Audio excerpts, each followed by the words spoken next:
We're here with Attorney Jeff Jarrett today. Talked to them? Attorney Jarrett, you understand you have some good news coming back? Hey, come on, honey. No. Looks like the case has settled. Could you tell us about this, Mr. No, we Darnell? can't go public with that. We can't. We haven't told the client yet. Hey, what happened? Basically, we're settling the case. They're granting the modification, and these folks are going to keep their home, thanks to the efforts of Jeff Jarrett. And you worked on it? A little bit. I did a little too. Yeah, we all did. It's team effort. That's right. All right. Now I get to go call the client.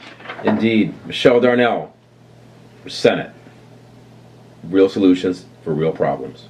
My name is Michelle Darnell, and I'm running for state senate. I want to unite the working class with America's middle class.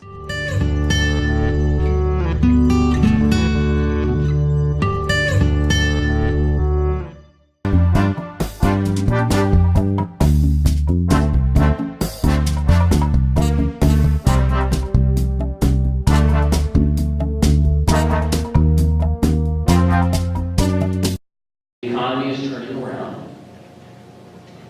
Slowly, it's turning around. The numbers of foreclosures are actually declining.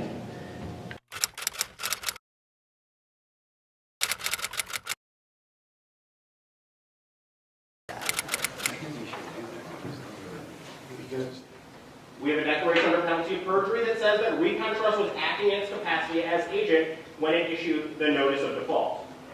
Now, on June 17, 2009, Isn't that largely a self-serving kind of statement of opinion by the declarant?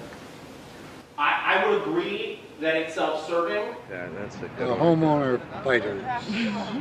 Indeed. That's good right there, guys. I had opposing counsel tell me, we're not here today to negotiate. Oh, really? I thought that's the purpose of the statute. We ended up suing on that one. And although 6 months later, thousands of dollars, but we ended up leveraging a pretty good deal for the homeowner. They get to keep their house, and all their arrears were wiped away for 2 years.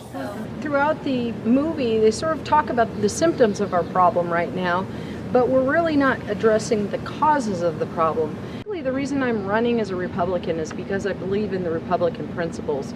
The tax, regulate, and spend policies of the Democratic Party just are not working. They're not doing anything to facilitate the sort of business environment that's going to bring us up out of our current situation. And generally speaking, these people that signed on the dotted line for these contracts, at the time they had adequate income. Most often they had a decent job, and they were looking towards their property would increase in value. Their salaries would increase. They had the expectation that if things ever got tight, that they'd be making more money, or their situation was going to improve versus decline.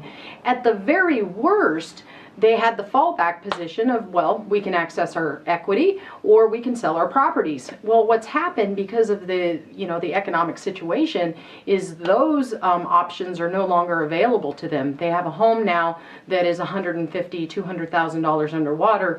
They've lost their job. They have, they really don't have any options.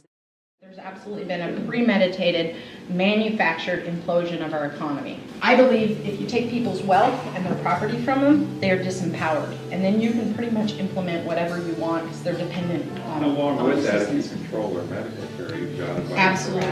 I do not believe this is a Democrat, Republican issue, red, blue. I believe actually that that's sort of a decoy. It gets us fighting amongst each other, and we need to identify the real issue. And I believe the real issue is we don't have free enterprise now. We have a corporatocracy.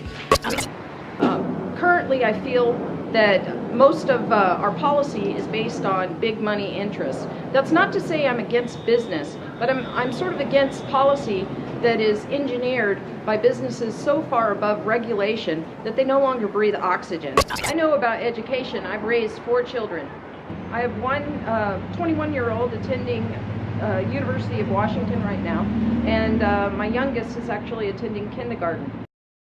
We're shifting the burden of funding, funding our education, funding our basic necessities entirely onto small business and individuals. And, you know, I just don't think that's right. I would like to discuss the $15 an hour minimum wage, because I think it illustrates very succinctly the difference between Republican policies and Democratic policies. It's a response to all of the issues that I've been previously talking about, including the devaluation of our dollar. But I think it's an improper response, because in the end, the business owners that I talk to, between Obamacare and a $15 an hour minimum wage, they're going to be closing doors. It would be great to make $15 an hour, but that's if you have a job. I think that what would be a better idea is if we can implement some policies that actually encourage business growth, and, you know, in turn, the wages would organically increase as a consequence of natural economic factors.